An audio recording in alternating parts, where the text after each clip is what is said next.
Today, the NBA undefeated in the offseason, forever and ever, world without end. Amen. The state of the Cavaliers. The Knicks trading Porzingis. And Ramona's up-to-the-minute report about the Lakers and Paul George. Momo, give it to us. Let's go around the horn. We have learned here, live from It's Around the Horn, the show of competitive banter. Here's Tony Reali.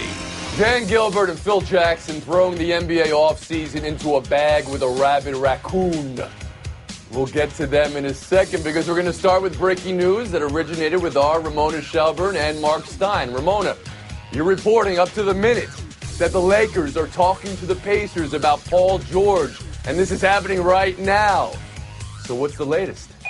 Well, look, the Lakers have thus far not engaged with Indiana because they said, well, why should we trade with somebody who wants to be there anyway? Well, the reason why you would even listen is because the Pacers are talking to other teams, and those other teams are the Cleveland Cavaliers and the Boston Celtics teams where Paul George might want to stay. If he goes and has a great season, if he goes and wins, you've got to consider that he may stay there long term. I mean, it's going to be hard to walk away from a team that goes to the Eastern Conference Finals or the Finals or even wins in the Finals. And so I think that is why the Lakers are now at least listening and engaging with the Pacers after previously saying, no, we'll just wait. Let me ask you this, though, because I got more questions about it. What are we talking about? This would be a trade. I mean, we know the Lakers draft number 2 in the draft. We know about the assets they have, but Magic Johnson started this offseason by saying nobody's untouchable, with maybe the exception of Ingram. So what are we talking about in this trade? Well, right now, okay, we're talking about up to the minute. Right now, the Lakers are still saying that there's no chance they're putting number 2 or Brandon Ingram in there. And really, why would they? You're negotiating against yourself, right? We still have not gotten a clear picture of what Cleveland or any other team can offer for Paul George. And so why would you negotiate against yourself when you have the position of strength if you're the Los Angeles Lakers, knowing he wants to be there as a free agent in 2018? That is not a secret anymore after it's come out over the weekend and the demands that he made in the conversation his agent had with the Indiana Pacers. Bomani Jones, to you. You think the Lakers have to take the lead on Paul George here? Well, I could understand if they did not want to leave it to chance. Like, I think if he winds up going to Cleveland, he'll leave at the end of the year because it feels like LeBron's going to leave at the end of the year. And if you wanted to be in Los Angeles, Cleveland ain't no substitute. I don't care how many championships you could win or not. He wanted to go to the Lakers when they were sorry. I don't think winning's going to be enough to keep him in Cleveland. That being said, the Lakers are in an advantageous position in that they have this number 2 pick in this draft that is point guard heavy, and they have D'Angelo Russell. And every time they say that they won't trade the 2 and they won't trade Ingram, they are saying, but we will trade you D'Angelo Russell, because if it's a point guard draft, we've got an extra one. They're in a good position where I don't think you lose that much if you give him up or Julius Randle, because they probably weren't going to sign him in the offseason anyway. So I can see them being proactive. Jay Fagan, how about you? It's an interesting thought experiment to consider what the Lakers are willing to give up for a guy who it seemed as if they believed they were going to be able to get without giving anything up. So how much is the pressure being put on the Lakers at the simple mere suggestion that if George does go to Boston or to Cleveland, there would be pressure on him if they did do well, if either of those teams won a title or in Boston's case got out of the Eastern Conference Finals, that he would have to re-sign with them. And that's kind of what the Lakers are negotiating against at this point. And there's also other upside for the Lakers in terms of having Paul George for another year with such a young nucleus and not having to wait until the next off season, that actually have him working with a lot of those young guys, probably fewer than we think, because they'd have to give up at least 1 or 2 to get Paul George. Mm-hmm. Jackie McMullen? Well, I find so many things interesting about this. Number one, I think when the Cleveland Cavaliers came out with sourced information today, letting us know that they would take Paul George for a year, even if he wouldn't guarantee to sign with them beyond that year. What does that tell you? That tells me that starts putting pressure on the Lakers. The second thing is, what is Paul George about exactly? He, as Bomani said, he wanted to go to the Lakers when they were sorry. I don't know how. I mean, does overnight they become a tender because Paul George is on that team? If you want to win, why wouldn't you go to Cleveland for a year with LeBron, or take your chances with Boston if they get you and then maybe can draw Jimmy Butler or Gordon Hayward or someone else after that? So I think it's a fair question to say, what exactly is Paul George all about in all of this? Ramona, you want back in to address something? Go ahead. Well, I just want to say, I know this is your show and you usually get to ask the questions, but is the NBA offseason so much more exciting than the playoffs? Awesome. My goodness. It is. Awesome. We're like 3 days in. If you would have told me we weren't even going to start with the Cavs today, I thought you would have been out of your mind. But, thank you for the reporting, Ramon, here. We have to get to the Cavaliers because NBA finalists, NBA champion once removed, and today on June 20th, GM David Griffin is out. Yep. LeBron with that post. How would you describe his post? Compunctious? I don't even know. And then Dan Gilbert is Dan Gilberting all over the place, maybe with or without Comic Sans, and reportedly interviewing Chauncey Billups now for the GM job. Jackie, how would you characterize the state of the Cavaliers right now? I would say it's decidedly muddled, especially now if they find out at the end of the day that they don't get Paul George either. And you know what? They'll deserve that if that happens. What they did to David Griffin was absolutely inexcusable. It's just terrible what happened here. You have the right as an owner to decide, you know what, I'm going to lowball my GM, and he's probably going to walk. You have every right to do that. But what you really shouldn't do is when he's up for jobs in Milwaukee, in Atlanta, in Orlando, when those teams had genuine interest in him, and you refuse to allow him to interview, knowing full well you're not going to pay him, and knowing full well when it's all over, you're going to let him walk? Are you kidding me? That's not right. Now, don't worry about David Griffin because he's got a great reputation and someone will pick him up. He will be employed. But the way they handled this it's a shame. It's wrong. Well, Monty Jones, how would you characterize the state of the Cavaliers right now? I believe we have full-on chaos here, Tony. We're in a situation where we're hearing the Cavs, and they're in there with Paul George. We're hearing about the Cavs, and they're in there with Jimmy Butler, and you have to reasonably think that those two guys might get moved before the draft, which is on Thursday, and the Cavs don't have a general manager, and they're talking about giving the job over the basketball operation to Chauncey Billups, who is a great player, but I don't know how anybody has any idea how he'd be as an executive, as he has not done the job before, and this does not seem to be the time to give a guy a job here who has not done that job before, all while this is the offseason that might be make or break in you keeping LeBron James and all the decisions that you have to make to maybe have to operate like this is going to be the last season for him and to win a championship right now, and you're going to put that entirely into new hands. Dan Gilbert, this is what we've got here because he likes to drag contracts to the end and he doesn't like to renew for general managers, and both of those things have got them in that chaotic situation. Bomani, you just alluded to LeBron. None of you, Jackie or Bomani, even addressed LeBron's post. So reading LeBron's post, Ramona, and knowing that he's going to be up contractually, of course, next year, what is the state of the Cavs? Look, this is about leverage, man. The LeBron James has been year to year ever since he got to Cleveland, and the reason why is that he wants to have leverage over Dan Gilbert for obvious reasons, right? He came out and said that his mom didn't even want him to go back to Cleveland because she still had hard feelings about what happened when he left the first time. And so I think this is all about leverage in terms of just reminding Dan Gilbert, hey, man, you got to do what I want, and you got to consult me on every decision that you make. But make no mistake, Tony, this offseason is all about LeBron James and where he might go next year. The Cavs have 1 year to convince him that he should stay with them, and all of these moves, all of these discussions are in pursuit of that. If no one else appreciated you, know that I did. That was what LeBron's post was, Kate Fagan. Reading that and knowing what the Cavaliers have to do in the next 2 days before a draft without a GM, what's the state of the Cavaliers?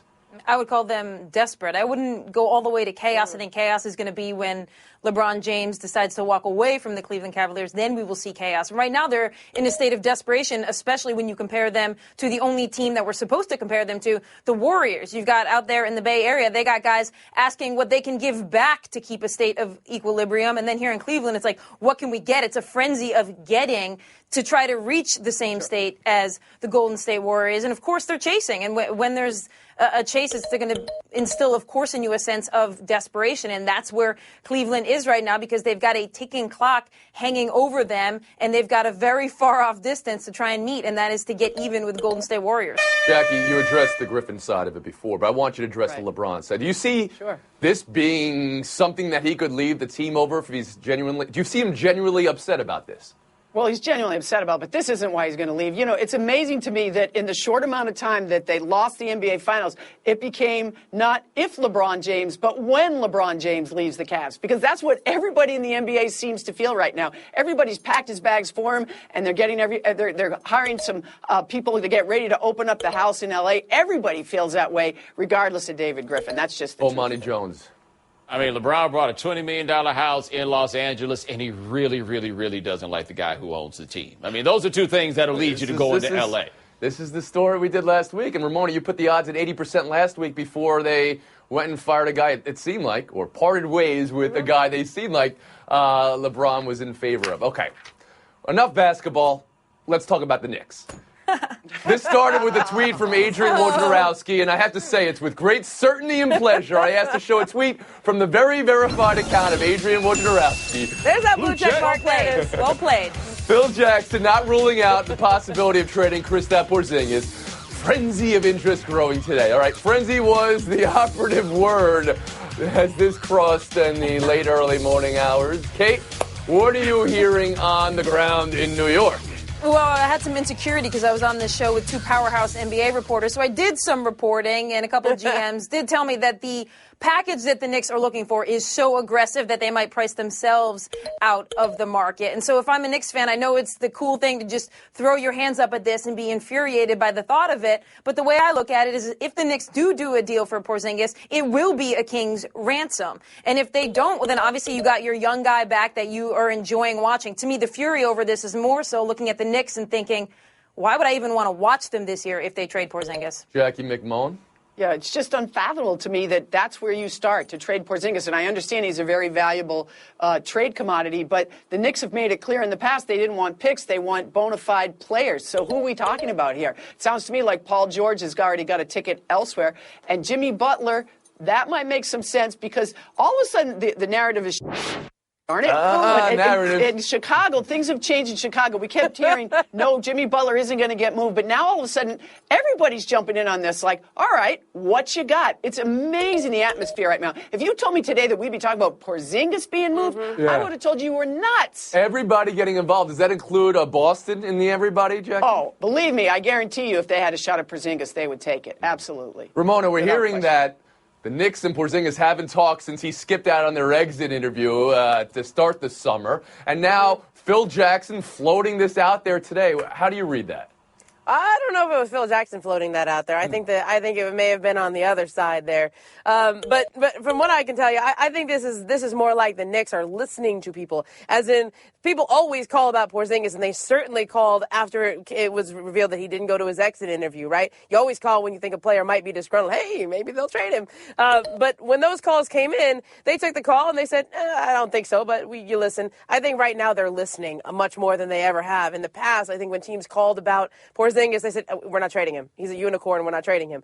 Now I think that they're actually listening because you never know what you can get, especially now with the types of names and draft picks that are being thrown around. So you don't think this is coming from, we're just guessing, and that's fine. But then you heard the reports today that, the Knicks are very interested in the big guy from Arizona who does a similar skill set to Porzingis. Bomani Jones here at the Horn, and we'll move on. Kate, two powerhouse NBA reporters, and your boy. Now, as it relates to this one, with Phil Jackson, I can only wonder, are you trying to get fired? Because there is no reason to float the idea of trading Porzingis. The only wrinkle of hope that your team and your fans have is him. There is no trade package to make it worth it for you to get rid of him. So why would you even answer the phone calls in this unless you're trying to get your money and walk away? That's the I tell you, a trade package Knicks fans might be in for if they were trading Porzingis. New ownership, new front office. If that came back in there, that might be something. Wow, look at those scores. A lot of information, panel. Take a break right now. Buy or sells next. Around the Horn is brought to you by the all-new Honda Odyssey, giving parents a lot of ways to keep the peace. Buy or sell. Buy or sell one. Anthony Rizzo going in hard at the plate last night. Differing opinions from the involved parties here. The Padres are upset, calling it a cheap shot. The Cubs are saying it was part of the game and within the rule. Rizzo says he's talked to plenty of umpires. If the catcher has the ball, it's okay. The new rule is for before or while the catcher is getting the ball. You can make a ruling here on what the new rule is as we scroll through it Star Wars style. Ramona, buy or sell cheap shot? Yeah, I think now in the spirit of the new role, I think it is kind of cheap because you can tell I watched that 3 different times and he doesn't even make an attempt to avoid him at all. I mean, he's clearly going in like for a hard slide. Like he doesn't, you could see like, okay, was he deciding to go inside but then the catcher went outside? No, he just went straight at him. And Jones. The catcher had the ball, but I think that was a little cheap. Well, hold on. Was he coming in for a hard slide, or was the slide what he decided to do at the end? Because if his whole plan was a slide, that's the worst feet-first slide that I've ever seen, where you wind up kneeing the dude in the kidney. Like, I'm not sure what he was trying to do. It's hard for me to say that it was clean. Keep faking. Yeah, he was given a whole pathway by the catcher to slide around and go for, the outside part of the plate, and he doesn't even go for that. And he actually diverts a little bit to his left to run straight into the catcher. So it is a dirty play. Jackie Mack? I'm not ready to call it dirty. It's the old-fashioned, it's a baseball play, because you're supposed to jar the ball loose from the catcher, but there is this open lane there available to you. I don't think Anthony Rizzo is a dirty player. I think he thought this is the right play, and I'm going to try to stay within the parameters of this new rule, which, by the way, is never enforced. No one's ever been suspended under that rule. Well, we showed you the rule, right? I mean, even reading the rule, and you heard from Rizzo that he had talked to umpires, and he's getting potentially different information from umpires than is in the rule book, and that's what's mystifying about this. But not really surprising considering baseball. We'll move on. Buy or sell two. Cody Bellinger. He swings through the zone like he's taking a machete through the Amazon. Home runs number 20 and number 21 last night. 5th multi-home run game of the season. Look at that swing. Woo. Bo, you all in on Bellinger? I am all in on not going all in, but it's still a measure of all in, because I'm all in on the notion of enjoying what he is doing. Wait. What was that? What was that answer? Can we go back and... I was in the process of explaining it. Like, I'm all in on enjoying what he's doing right now. Now, a couple more through the league, it might not look like that, so I can't go but so far into the future, but the present is great. All right. What did I say? Bellinger's swing was like a machete through the Amazon? To get through that answer, we need that. Fig, and go ahead. I am not all in. I mean, you look at how many Ks he has at this point, 65 in those plate appearances. And if you look at his numbers in the minor leagues, and if you also look at his swing, which is a little quirky with that uppercut swing, that seems like something that pitchers will get in. They will get some knowledge on the second time around. Okay. Aaron Judge, who everybody bought last week on this show, similar number of Ks as Bellinger. McMullen, how about you?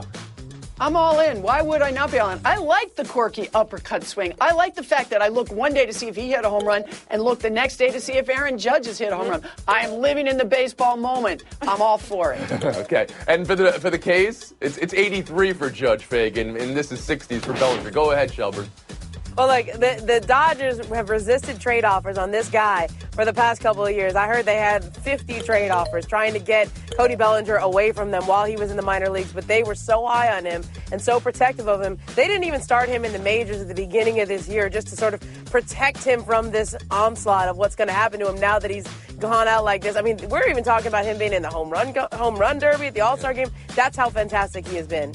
Second most home runs before his 22nd birthday in his season, and he's done it in his first 51 games. We'll move on. Dodgers with Bellinger, even when Kershaw gives up bombs, are streaking. The Rockies are walking off cycles, they're streaking. And the Diamondbacks, they're just schmitting gold recently. None have lost in a week. They have 3 of the 4 best records in baseball. They're all in the NL West. Kate Fagan, how is the West winning?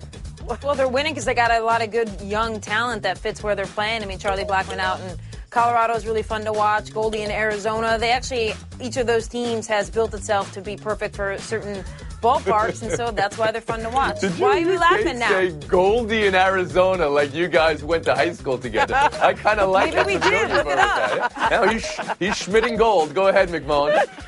I have more points for that. So the most amazing thing about this is that these 3 teams might win 102 games, all in the same division. Do you realize they're 9 games ahead of the Cubs in the wild card? Are you kidding me? Woo. I hope all 3 of them make it. This is the kind of thing I like. Interdivision play. Look, both these teams endured a lot of pain. The Colorado and Arizona endured a lot of pain to get themselves in this position by going in with those young players and giving them a chance over the last couple of years. Now they've grown ahead of schedule, and that's why they're having such a great run here. Colorado, though, as great as they've been, let's see what happens to them as the summer goes on, because it's hard to pitch there all year long. Money. All right, I'm going to try to give like that 18-point answer. The one thing I will say, though, is that the structure of the baseball schedule makes it such that nothing will cool these teams down like when they play more against each other, because they're not doing that. That's absolutely true. Although, I just looked this up. In the last 4 years, three-team playoff teams from a division, if that makes sense for you. I mean, we've seen it before. 3 teams, both wild cards coming from the same division. All right, first cut, Bomani Jones. Jackie McMullen. Shelburne, Vegas. Me, Kate again? Oh, man. One showdown for all the Marbos. Here's a photo of Conor McGregor training for his fight with Floyd Mayweather under a mural of Conor McGregor punching Floyd Mayweather. Good motivation or wishful thinking, Ramona? I think that is some champion-level marketing, and I just want to look closer at that. Is he punching Floyd Mayweather or Floyd Mayweather's dad? Because that's probably the way he's going to win this fight. It's his dad. All right, look, Tony, Instagram is an aspirational platform, and that's how Conor McGregor here is using it. We post things on Instagram that show the world that we want to create. So it's an accurate use. An aspirational platform of showdown. Winner, winner, Momo dinner. Oh, you know, this FaceTime is for David Griffin, who I did not know had been battling a third round of cancer throughout his time as general manager of the Cleveland Cavaliers. He kept that pretty quiet. I asked him many times, hey, would you talk about this publicly? He said, no, this is something I'm dealing with. It was revealed in Brian Windhorst and Dave McMenamin's story. Griff, I know you're out there, you're doing okay, but we hope you're okay, and good luck to you dealing with what's far more important than basketball. Time well spent.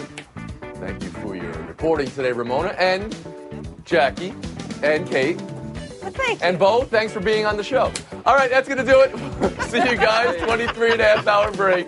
We'll be back tomorrow. Also appearing, Bomani Jones. Yeah. Hey, you looked great today, Bomani. That's a phenomenal suit. I'm not going to lie. Analysis, very good. Yeah.